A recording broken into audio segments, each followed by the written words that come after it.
All right, welcome back to the Crease Stop. Today is Thursday, April 4th. My name is Doogs, joined by me, as always, for this year, intern Matthew Nestler. Nest, how's it going? How was your weekend? How was your week? How you be?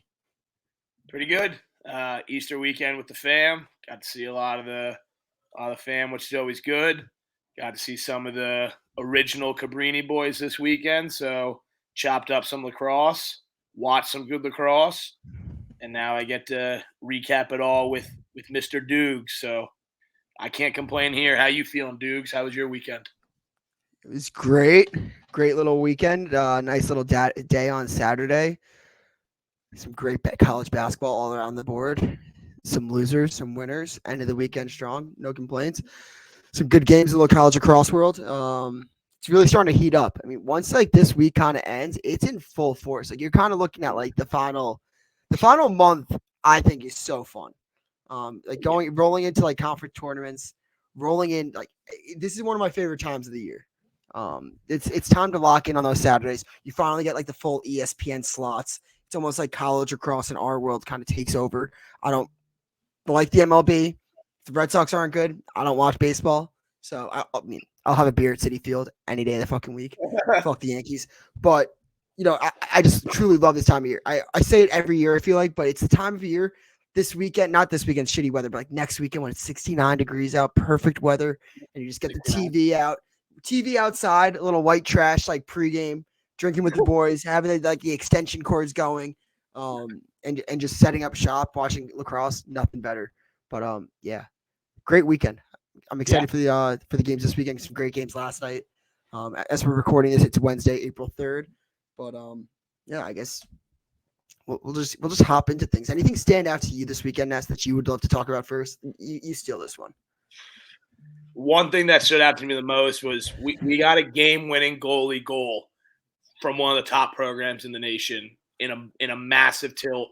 I'm sure we'll dive into it more, but it's rare you see a goalie goal of that caliber in that time of a game between two teams of that kind of magnitude. Yes, talking about the Virginia goalie. Um, did they score two more goals after that? Yes, but it goes in the book as the game-winning goal. That was special.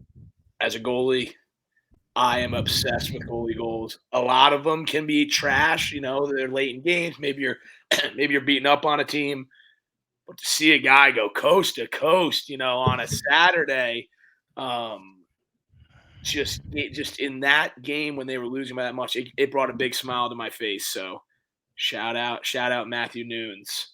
Great, Yeah, great. that's a Matthew Nunes experience right there. Is he plays so well? You're like, this is a championship level goalie, and then you'll see him in 2 weeks playing like fucking Notre Dame, and you're like, where did he forget how to play goalie?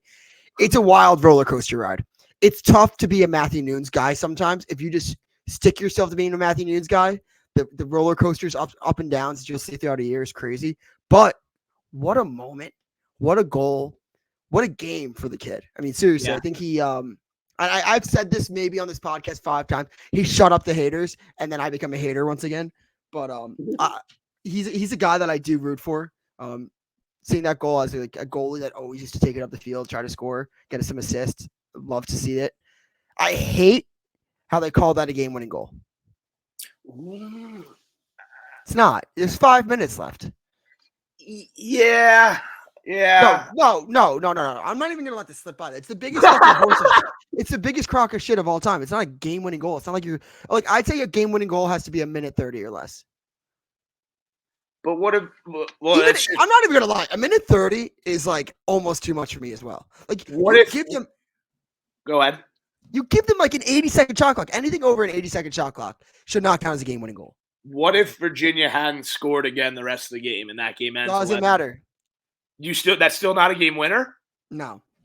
So yours is a time thing, like Yeah, it I has mean, to be at the end. so if you score the game-leading goal with 2 minutes left in the second quarter, nobody scores the rest of the game. Is that a game-winning goal? I mean, I'm certainly sitting at the dinner table saying, "Hey, I scored the game." If that's me, I'm saying I scored the game-winning goal in the second quarter. I see. Yeah, but like if you came on the bus and you're my teammate and you were like, "Oh, I scored the game winner," I'm like, "Oh yeah, that's fucking hilarious." But if you're dead serious, like, dude, that wasn't like the game-winning goal. That was like wow, like Yeah. thank God you scored that goal in the second quarter. That led to the game. That led to us winning the game. But like, especially the fact that they scored 2 goals after that. Yeah, It's like the goal like got you the lead. Like, wow, like Matthew Noon scores to give the Cavs the lead with like when it comes down to crunch time. Fine. But he scored 2 goals after that. Fucking bullshit. I don't know. I thought that was all right. so wrong. I'll give you this, Dukes. I'll give you this. It's hard to argue your point because you make a good point with the like, is it really a game-winning goal? I just compared a little bit to a little hot. It's the hockey and lacrosse there, where it's like if you score that last goal, it's going to go down as a game winner.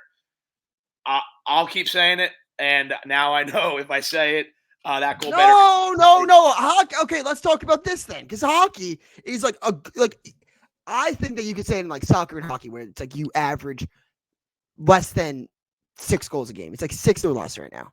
So if right? you score the first period in hockey and there's a 2-period shutout, that's a game winner?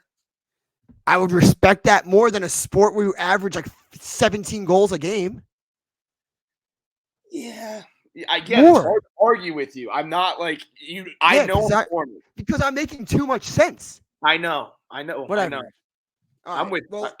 I'm with you. I hear you. But I'm just because the show's all over the place. I just want to touch on this really, really fast.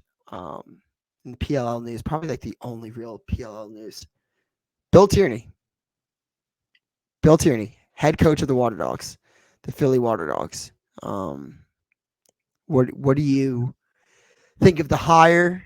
Do you think this is kind of like is he ready to coach adults, pros, coming from the college level? Obviously, one of the greatest coaches of all time. How does he fit into the Water Dogs culture? I'm not comparing these two coaches, but reminds me a little bit of Stagnita making that jump from college to pro. I think Stagnita is a good pro coach. I think you sort of realize you can take there's a lot less responsibilities for a pro coach than a college coach. And I think as you get older, you probably want less responsibility. It's a different coaching style, but I'm sure a guy like Tierney, who's been around the game for as long as he has been, can sort of be like, hey, listen, I know I don't need to coach these guys like college kids, and can kind of tone it almost back, but then also push it forward in ways where he's not going to be as hands-on maybe with certain colleges. The teams are smaller. He's used to coaching 50, 60 guys. Now I'm at a PLL practice. I'm not sure how many practice squad guys they have, but I know it's probably right around that 30 number total. So I think he'll be great. I mean, he's had way too much success to come in and just like suck. I mean, I think we all know that's not going to happen. I would like to keep an eye on how the relationship between him and the players. I think the level of respect will kind of be there and make it easy. So we'll see. And the Water Dogs are a top team every year, so he's coming in like kind of loaded. You know, he's not coming in and picking up a team that hasn't been to the finals or hasn't been to the semis. He's picking up a team that's quite literally probably been the most dominant team, them and the Whip Snakes, the last 4 years overall. Chaos. It's kind of those three, I feel like, almost every year. And then the Cannons shooting up the horn last year. The disrespect to the Archers is crazy. The disrespect, yeah. I mean, the Archers are the champs. All right, so yeah, here's my thing. It's a good hire from when you look at it as you're getting one of the best coaches of all time. Obviously, I mean, 5 national championships, absolutely owned the 90s. Went to Denver, started up their program, turned it into a wagon. 2015 national champs. The history of the resume speaks for itself. Now, here's where I stand. One, beginning like. You got the one factor where it's like you got Ethan Walker on the team, you got a bunch of Canadians, you got Jack Hanna, so you have 2 Denver guys that you've coached and that probably would like love to have him back coaching them. You have a bunch of Canadians that probably he knows how to coach, or I'm just putting my brain together. Denver Canadians, they probably just get along. But is this almost like remind you for another sport? It's when the White Sox hired the Cardinals manager, Tony La Russa, who was like 90 years old, Hall of Fame manager, and tried to come in the age of analytics and absolutely failed. My thing is just like, I don't know if you get like an old school coach to coach a bunch of guys that are adults and coaches in their own right. Tell them like, it's a very intriguing situation to monitor because the Water Dogs have something very good right now, and I don't want to say I'm doubtful, but I'll keep my eye on things. Do you It's think not like a Pressler situation. Like I think Pressler, going from college to high school where you're like dictating kids, telling them what to do, talking down, doing that to pros does not work. I'm sure Bill Tierney's been around enough where he like understands that, but just a concern to monitor, I think, from my point of view. do you think a lot of it will come down to how hands-on he really is, whether he's sort of going to be I think it's going to come down to the level of, hands he's putting on the team. How involved is he? Is he, like you said, is he going to be getting on guys' ass over little things? Is he going to be talking to guys like they're 18, 19 years old? If he cannot do that stuff, I think he'll have a lot of success. I'm interested if you think, is it almost like when you get to the pro level, you do less like monitoring and just more coaching, which I feel like is easier for him. You kind of right. agree? I mean, I don't know. It's like, will he change up the offensive system? Will he change up the defensive system? Yeah. Will he switch up like face-offs? Like Copeland was really good at managing the personalities on the team. Copeland was really good at designing what they were really good at. Now you're uphauling the entire coaching staff that was with the championships that they've won, and you're instilling something new. I mean, there's just a lot of factors that I'm sure, like, this could also be like I send one text message and somebody on the Water Dogs is like, yeah, you're out of your mind. Like, we're going to be fine. He's not going to change anything on the offense. He knows what's work. He's just there to keep it going. I don't know. I don't know what's going on. Like, I, as a podcaster, have to bullshit over this for 3 minutes, giving you every scenario that I'm thinking about. So, yeah, I'm a little worried, but at the end of the day, I do think it cements him. If he wins a championship, it cements him as the greatest coach of all time, bar none. Because you're coaching college kids, and then you go to the pros. Like, let me see. I want to see one little research fact right here. I want to see his little Wikipedia. Like, has he won a gold medal as like a head coach? I'm sure. I want to say he has. I feel like he must. Right? Yeah. Especially back in the early 2000s.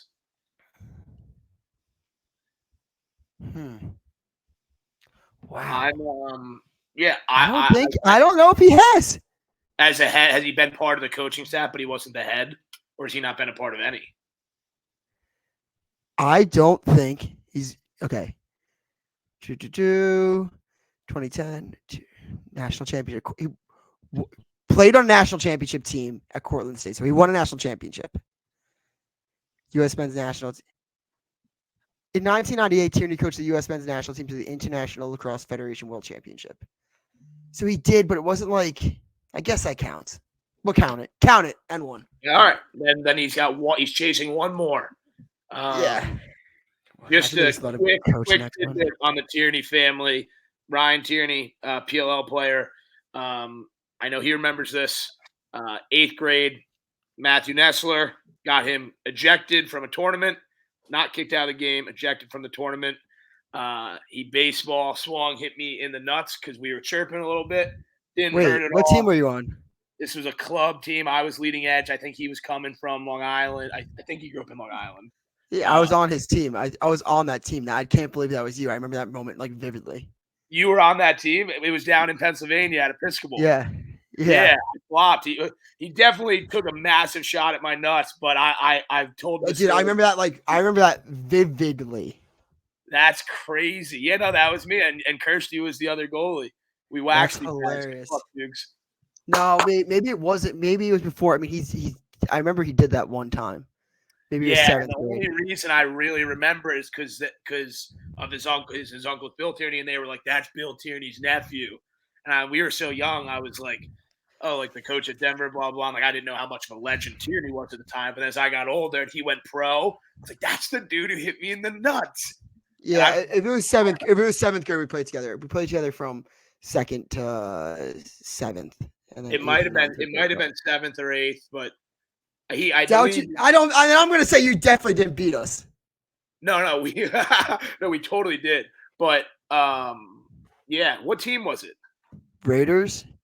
Yeah, that sounds familiar. Yeah, I mean, it could have been a little older. I'll have to ask Kirst because when Kirst played with him, I had him. Because we lost the last year we were together. We were like, I'm not even kidding. Like we were so good when we were younger. I was like the only kid not to go D1. It was hilarious. Yeah, It was like it was.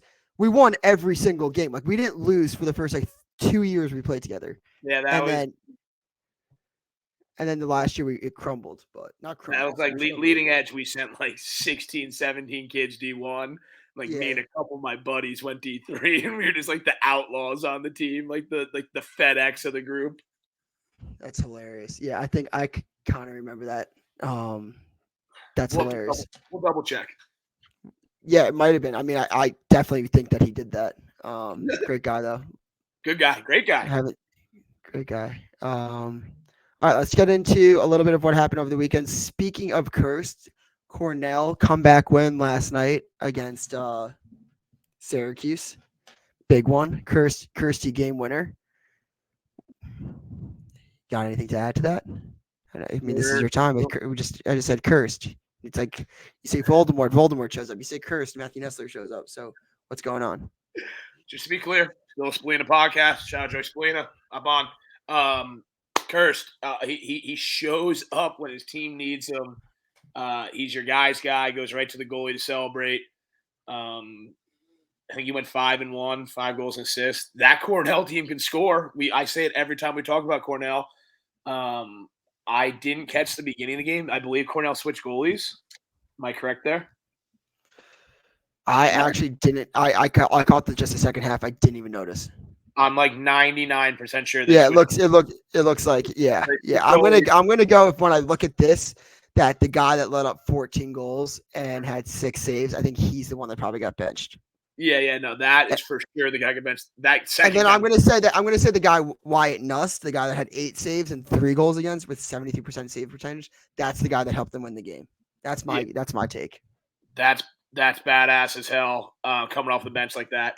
Cornell might have found a little spark on defense. We've specifically, every time I mention Cornell, I mention they can score, but they can't play defense. This kid comes in, he's just the Great Wall of China, made some crazy saves in overtime.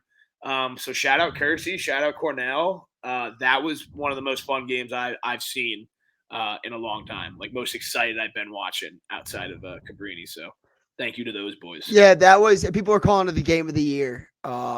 I mean, Michael Long was phenomenal. I love watching Hugh Kelleher, just a Long Island football guy who just a downhill dodger. Would love to see him in the pros. I think he's definitely a guy that should get drafted 2-way. He's fucking phenomenal.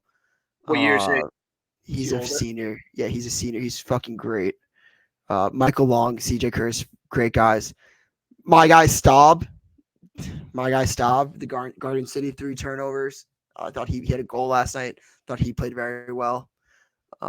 Yeah, a lot. I mean, that was more than anything. That was just a very, very fun lacrosse game. It was one of those games you're watching and you're just like, I hope both teams can win.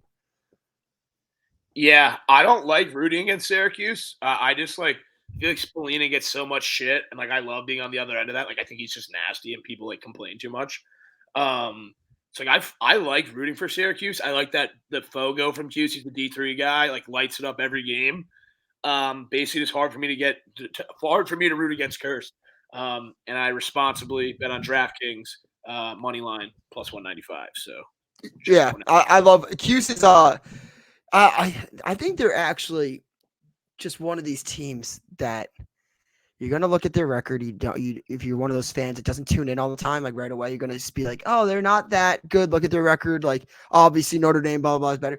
I think their records they're way better than their record shows. I mean, I know they're top 5, 10 in the country, whatever. I think there might be 4, but they 2 overtime losses now, or 1 overtime, 1 double overtime played. We'll get into that game next. Played kind of close with Notre Dame. Close with Notre Dame. 3 overtime games? Did they lose to Army in overtime too? Dude, yes. That fucking sucks. Yeah, so much. Dude, 3 out of 4 losses being in overtime.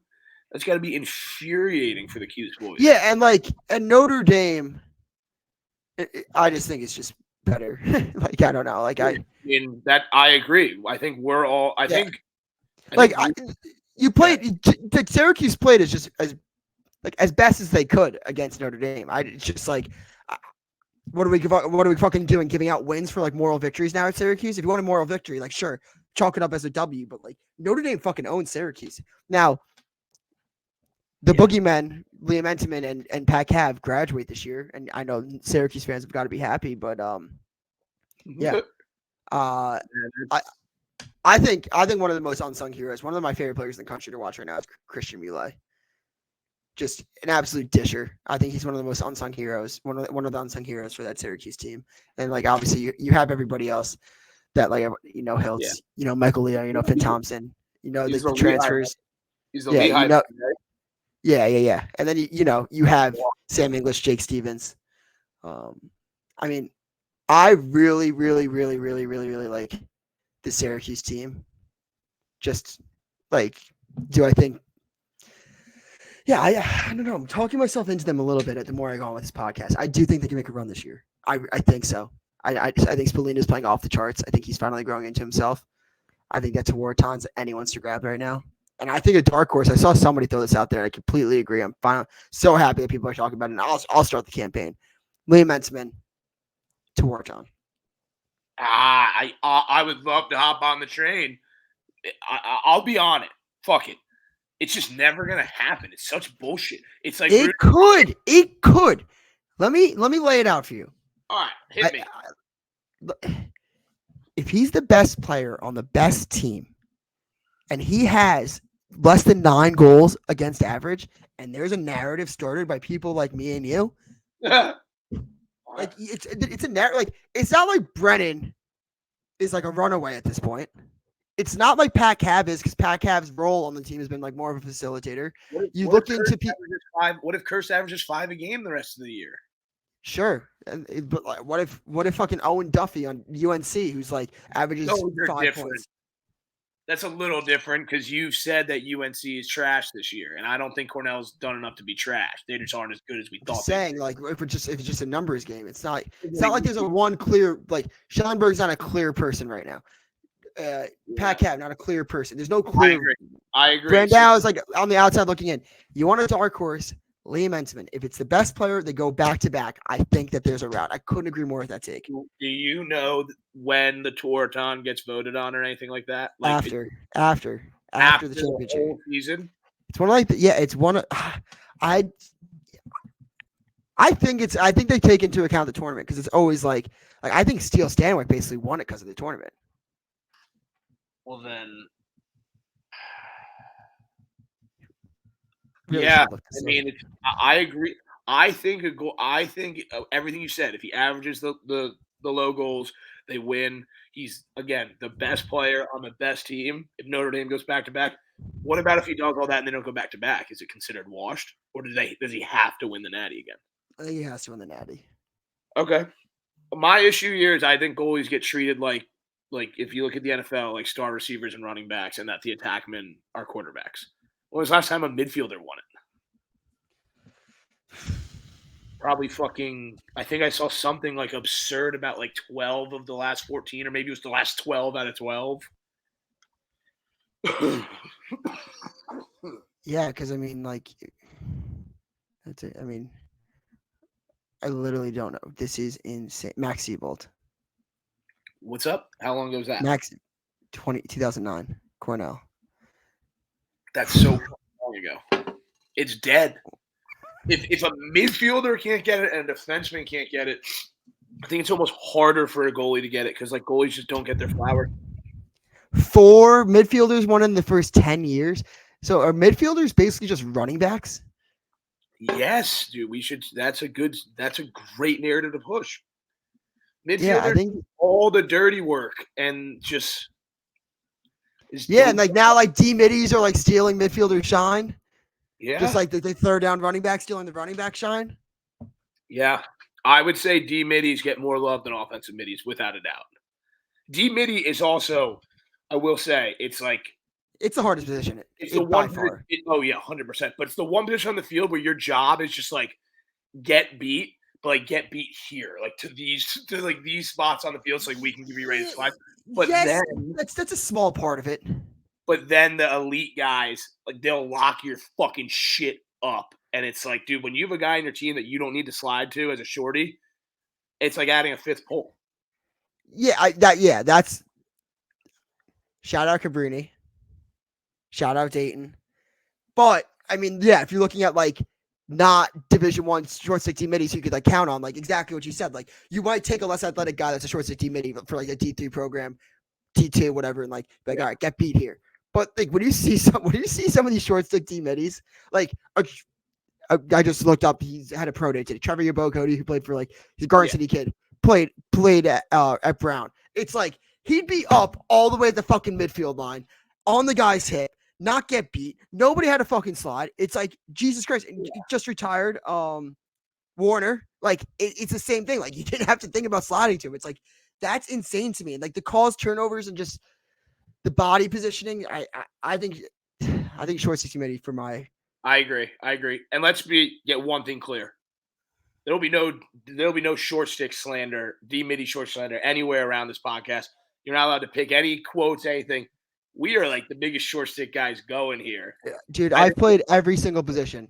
Goalie, LSM, midfield, defense. The only one I just attack I never played. Short stick D midi was by far the hardest position. By far. I've never played. I've never played any of those, but just from playing and watching a lot of lacrosse, dude. Like even in club, like if we needed a short stick D midi, like I would have the long pole, or even like senior year of high school before I got kicked off, like I'd play a little bit short stick D midi, and it was like going from the pole, which you have is 6 feet, to going to a regular. I always say I think it's easier if like if you go from short stick D midi to then being like, all right, I'm gonna grab a pole. Because it's like you're like, holy shit, I have this. Where it's like when you get it taken away from you, like, holy shit, I don't have that. It's just too, I don't know. I always like when you see like I know some kids that like picked up a pole later in life. I'm like, good thinking. Like you don't want to be the guy. You don't want to be the guy that loses the pole.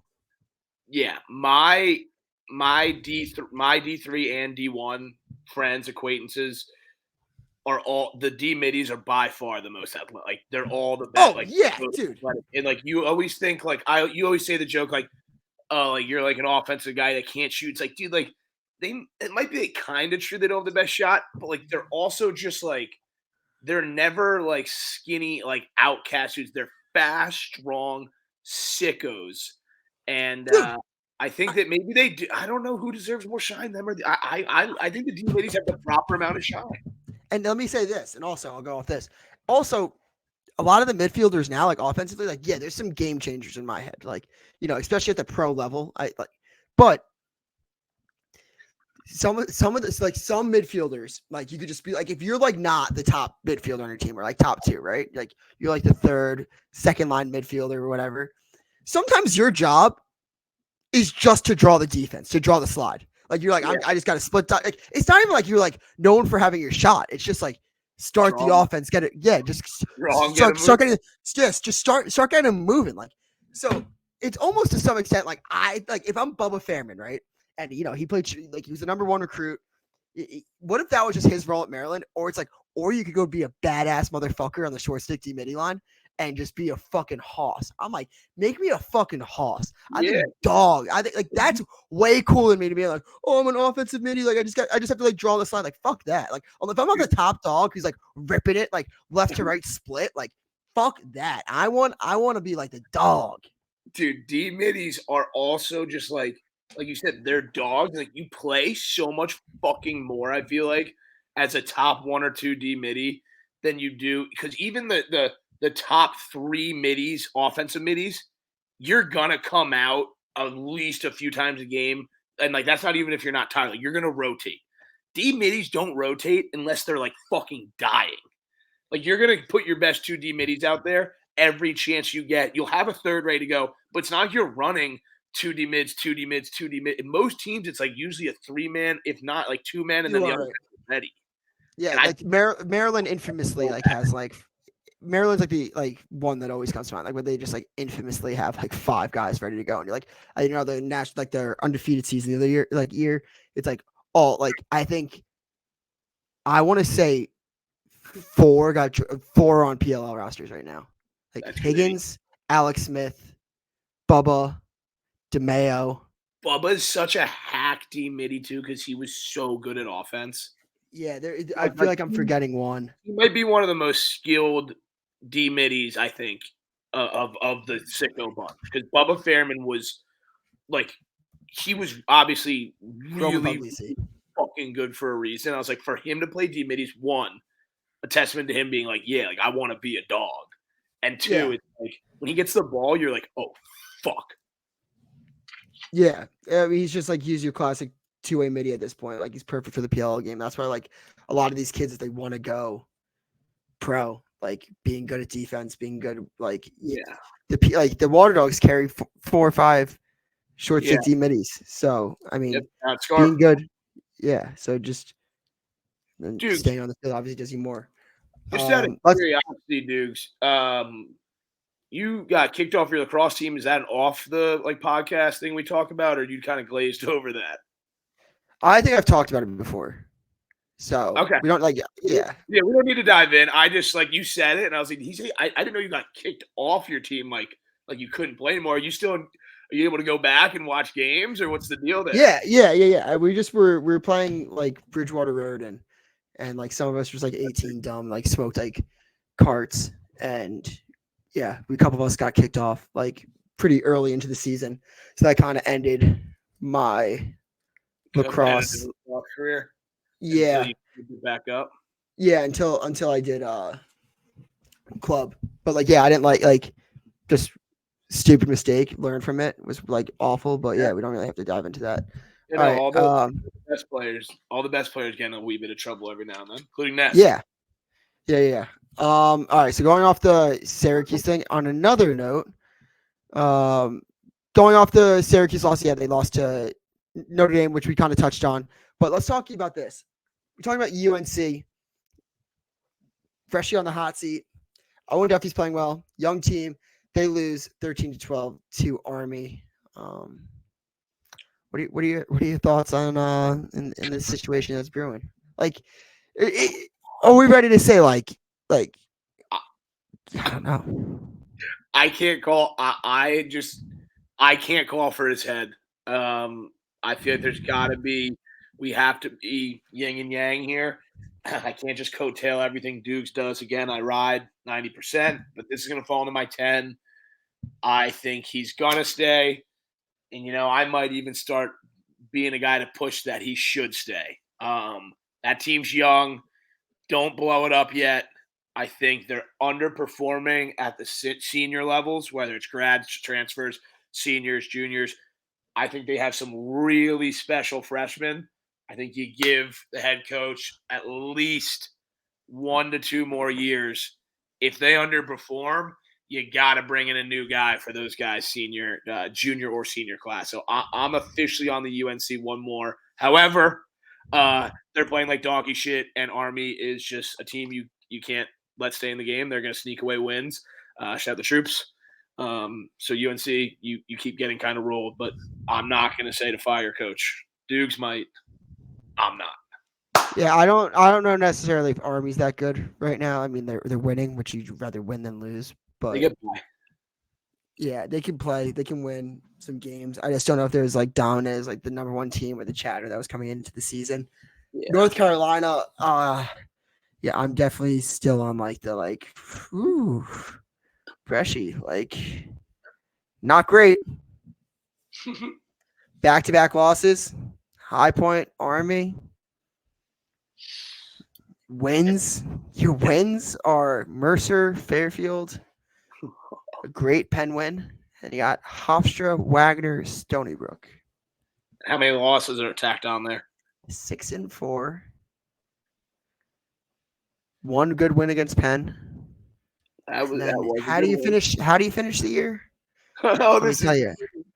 At Virginia versus Cuse, at Notre Dame versus Duke. And the fucking people online, they're trying to tell me that like UNC is some piss poor program that like he had to build up from the dirt. Was UNC fighting for titles like right before Brescia got there? No. how we're acting like he built up fucking Clemson from zero to the fucking national championship status. Like they're acting like he's Dabo Sweeney. Like this is ridiculous to act like UNC some piss poor program from the poor ACC that was so hard to recruit to. It must be so goddamn easy to recruit to the ACC. At some point, it's just the coaching is just not as good. The X factor is it's not the talent, it's the coaching.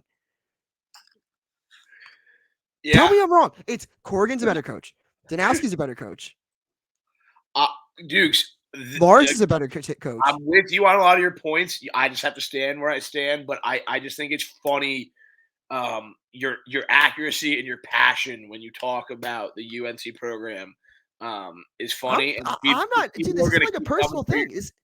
No, this isn't a personal thing. This is purely just me being I'm mad for the kids. I'm upset for the kids. I don't think that they're getting a fair shake. This isn't me being I'm right, you're wrong.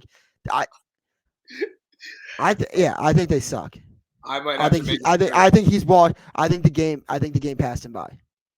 I'm mad for the kids. Yeah, we'll sell those to UNC lacrosse pissed off alums. Dude, I doubt. I bet you they fucking hate this take. They're he doesn't know ball. I mean, they won national championships with them. They went to Final Fours with them. What's he done? What's he done since? Final Four exit in 2021.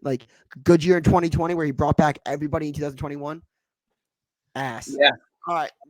Penn State choked this one away. Maryland beat them 13-11.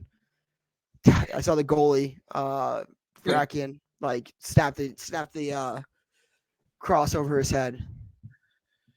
Tough one. I watched this one after the basketball games. Thought Penn State had that locked up, but Maryland had a hell of a fourth quarter. Yeah, can't let Maryland go on any bit of a run. They're way too good of a team. Do you think it's funny the goalie breaking a stick? Something I totally would have done. Respect to that guy. He's nasty. Still in on Penn State. That's their first loss in 2 months? Yeah, since the first week. So not out on Penn State. I think that was a great win for Maryland. I think that was much needed, to be honest. Because we talked about, just it's coming down to there's a small margin of error at this point. Not as much. Got word from a Water Dogs player. Quote, "We're super pumped to have Coach T.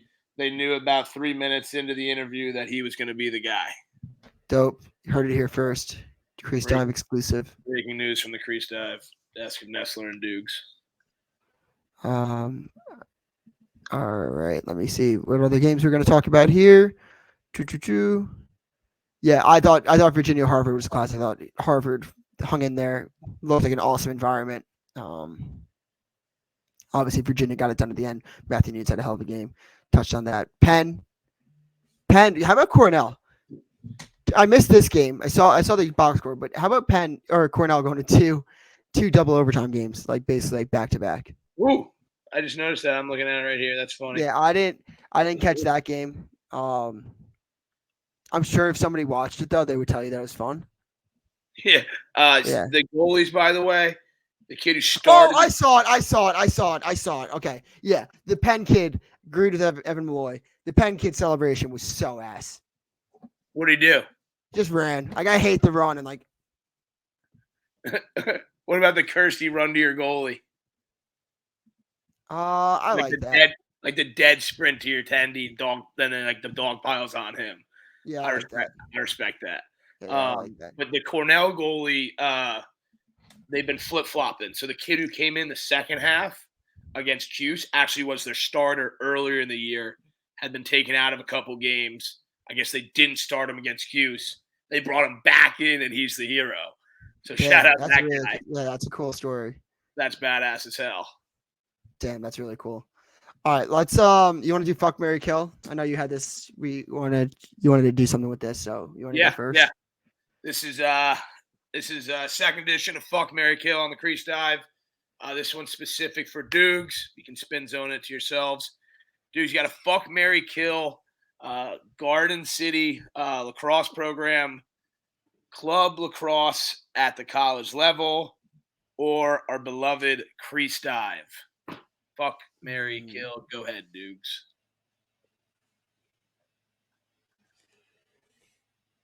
Oh, damn. Shit.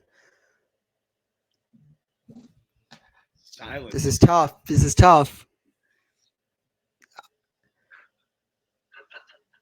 I'd fuck. I'd fuck Dayton club program. I'd marry Garden City. I'd kill the Crease dive. Wow. I know why. I knew you were gonna say that. Loyalty runs deep. Loyalty runs deep. You can't forget who built you up. Even Garden City breaking my heart as a little 17-year-old. I mean, you can't. Yeah. Got me to where I am today. Look, if the Crease dive has to rebrand, so I don't seem disloyal. I It is love what it. it is. Let's go. Honorable. Let's go for you. Fuck, marry, kill. Cabrini, Colin Kirst, Oh no. Don't say it. Christian Scarpello. Oh no, dude. That's fucked. I'm so sorry, Scarp. I mean it, man. I'm so sorry. I'm in your corner, but I have to kill Scarp. I have to. It's the only way. I can't kill Kirsty. I can't kill Cabrini because they're already going to be dead. This question would be a lot easier in 3 months. So I'm going to fuck Cabrini because I know it's never going to last. I can see that in the future. And I'll marry Kirsty. So marry Kirst, fuck Cabrini, and I got to kill Scarp. And that's with all love, Scarp. I apologize. Hate. Yeah, that was a good one. I know. I think if you had said Chatham instead of Scarp, I would have been in a bad spot. I was thinking about it, but I want to make it a little bit more personal. So, like, I didn't want Chatham to be mad at you. I wanted somebody personally to be mad at you. Yeah, now the Chatham head coaches. Hopefully, he'll still let me come through. Scarp. That was good. That was a good one. All right, we're gonna get into the games. Kind of get winding down here. Friday night, nothing special. Nothing crazy. Denver will kick the shit out of St. John's. Bunch of mid majors. Sorry if you're listening. You go to one of these schools, and I just said you're not important. I didn't mean that. I just meant you're not important. No, I'm kidding. Yeah. All right, Saturday. Let's dive into this one. I'm excited for a couple of these games. Penn, Yale. Yale's -3. Who you got?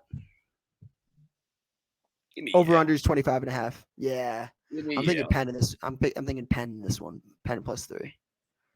Penn's. And where's the game at? Yale. Okay, if it was at Penn, I would have switched my pick.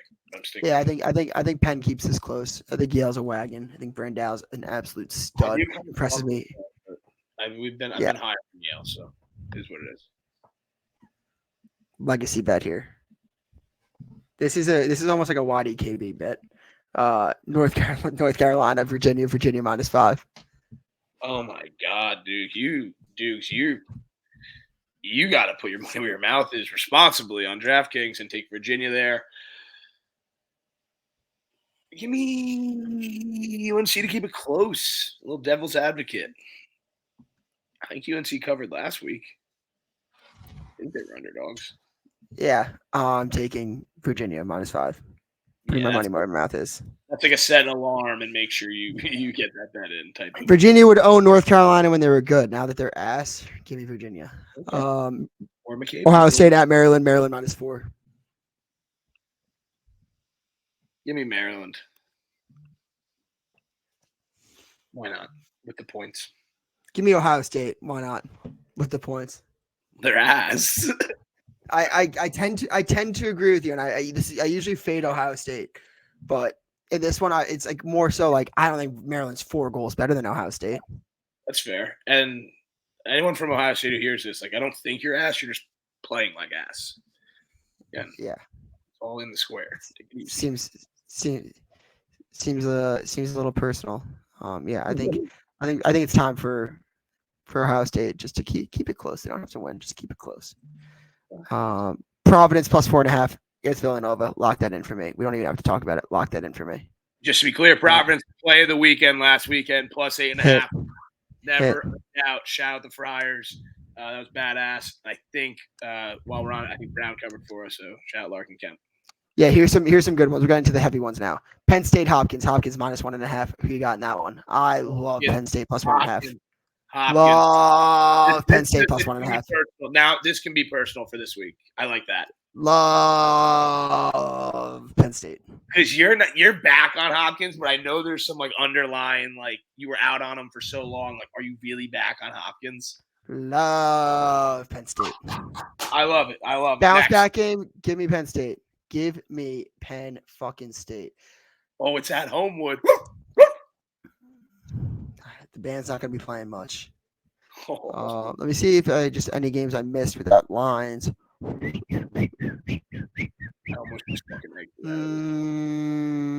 Nope. No New York games. All right. Last game Sunday. Duke, Notre Dame at Duke. Duke +1.5. What's the play? Responsible nuke on Notre Dame. They win by 4. If they had all spreads on DraftKings, I would bet it. There's this weird thing that's been happening the last like 2-ish years. Duke always beat Virginia. Wait. Duke always beat Virginia. Virginia always beat Notre Dame. Notre Dame always beat Duke. Now you're telling me that Duke has a worse goalie? Same format of the team. Still got Brower. You still got Denanza. You still got O'Neal. You still got McAdory. Like, I don't think Zawad is like the X factor to like Entenmann. I'm telling you, people think I'm joking when I say this. Duke took all the St. Anthony's kids in this class. Notre Dame took all the Chaminade kids. Entenmann is O'Neal's boogeyman. I know it. It's something that I've held on to for the past 5 years. Give me Notre Dame, nuke. Love when we're on the same page. Let's go. Nuke. Anything else you really want to add? Anything in the lacrosse world that I might have missed? Not much. Cabrini boys, keep fighting. Conference play time. They will roll on everyone. You're still coming to the Salisbury game? April 26th. Nope. Friday, Nope. you have to drink. Nope. Wow. I will not be there no matter what. Then you're coming. Then you gotta lock in the conference championship game or first round of the NCAAs. You have to lock in one.